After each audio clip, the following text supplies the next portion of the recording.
Beethoven in the Fidelio and in the Ninth Symphony came back to that vision of love and the centrality of love in human life. Because remember, in the Heiligenstadt Testament, Beethoven believed in a sort of enlightenment God who didn't mess around with our lives, who didn't do miracles. It was up to us to save ourselves. That's what the Ninth Symphony is saying.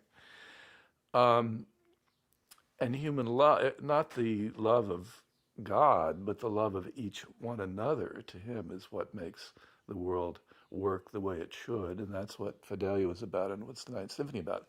Another way to put it is this. I think he had his upbringing in Bonn, which gave him these ideals. And Bonn was a place that was just boiling with Enlightenment ideas at the time. You saw it in the newspapers, you saw it in the cafes, you saw it everywhere.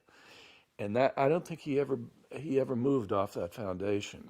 Um, and I think he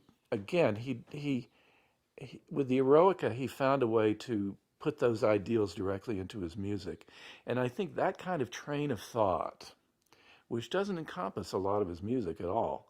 Well, it does in its own way, but I think there's a kind of movement of train of thought that starts in Bonn and then goes to Fidelio and the Eroica, and then to the Fifth Symphony, which to me is a story of inward heroism, triumph over your own demons and your own fate, and then to the Ninth Symphony. And those to me are the big arcs of Beethoven's career that came to rest in the Ninth Symphony. So the connection of Fidelio to the Ninth is direct.